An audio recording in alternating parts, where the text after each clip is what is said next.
Some of the most familiar details on everyday clothing weren't originally created to make a fashion statement. In fact, one small feature found on countless classic jackets has quietly survived for generations, even though most people have never stopped to ask why it's there.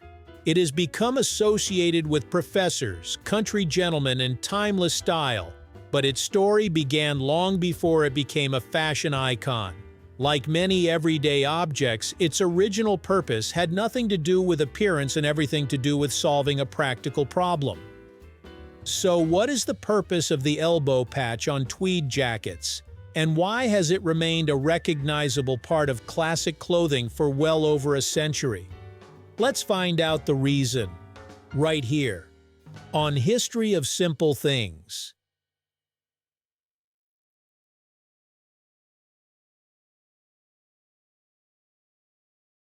Long before elbow patches became a familiar sight, tweed itself had already earned a reputation as one of the toughest fabrics available. Woven primarily from wool, tweed became especially popular throughout Scotland, Ireland, and parts of northern England during the 19th century because it offered warmth, durability, and protection against cool, damp weather. Unlike lighter fabrics worn for formal occasions, tweed was made for people who spent much of their day outdoors.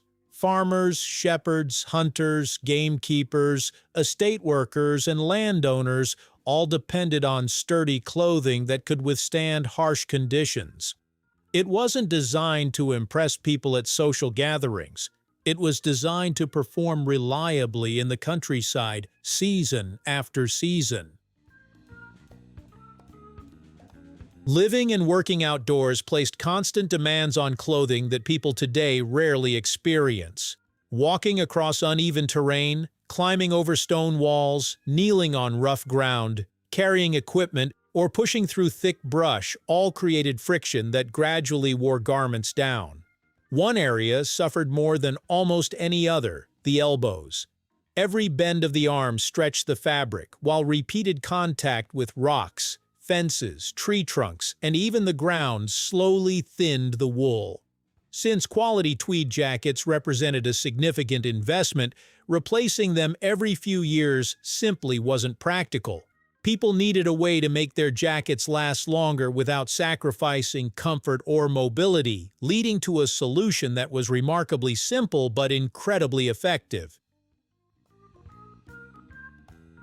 That solution was the elbow patch. Rather than waiting for sleeves to wear through completely, extra pieces of durable material were sewn onto the elbows before serious damage could occur.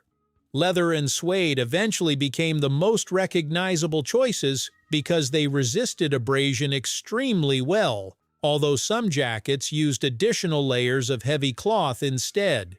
These reinforced sections absorbed most of the rubbing and impact that would otherwise wear away the tweed underneath.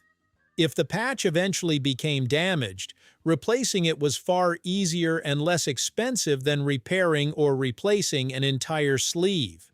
In other words, they were practical reinforcements that extended the working life of expensive garments and reflected an era when clothing was expected to be maintained rather than discarded.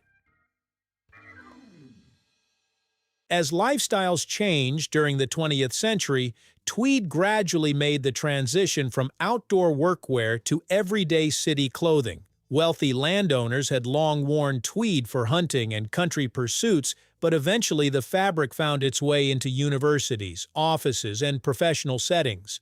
Professors, writers, architects, lawyers, and academics embraced tweed because it projected quiet confidence without appearing overly formal. Along with the jackets came the elbow patches, even though many wearers no longer needed reinforced sleeves. Over time, the patches evolved into symbols of heritage, craftsmanship, and intellectual tradition. Films, television, and popular culture further strengthened this association, making the patched tweed jacket almost inseparable from the image of a thoughtful scholar surrounded by books. Once elbow patches became recognizable, clothing designers began incorporating them into garments that never needed reinforcement in the first place. Jackets made from cotton, corduroy, linen, velvet, and even lightweight synthetic fabrics started featuring patches simply because people appreciated the classic aesthetic. Some manufacturers matched the patch color to the jacket for a subtle appearance, while others intentionally chose contrasting leather or suede to make the design stand out. By this point, the feature had largely shifted from practical necessity to stylistic choice. Yet its popularity never really faded because it continued to communicate durability, tradition, and attention to detail. Even people unfamiliar with its history often recognize elbow patches as a hallmark of timeless, well-crafted clothing. Although elbow patches are now mostly decorative, they haven't completely lost their original function. People who spend hours writing, sketching, reading, or working at desks often rest their elbows on hard surfaces, creating the same kind of repeated friction that inspired the patches centuries ago. Field researchers, photographers, hunters, hikers, and outdoor enthusiasts may also appreciate the extra durability when kneeling or leaning against rough terrain.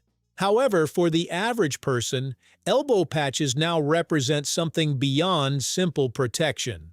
They serve as reminders of an earlier philosophy of clothing, one in which garments were built to last, repaired instead of replaced, and valued for years rather than seasons. The elbow patch is proof that some of the most enduring design features begin with the simplest ideas. What started as a practical way to protect hard-working jackets eventually became a symbol recognized around the world, surviving long after many people forgot why it existed in the first place. It's a reminder that good design isn't always about creating something new. Sometimes it's about solving an everyday problem so effectively that the solution becomes timeless. The next time you spot a tweed jacket with patches on its elbows, you'll be looking at more than a stylish detail. You'll be seeing a small piece of history that has quietly carried its original purpose across generations. Thank you for watching. If you have suggestions for our next video, feel free to share them in the comments below. We'll be sure to give you an acknowledgement for your contribution.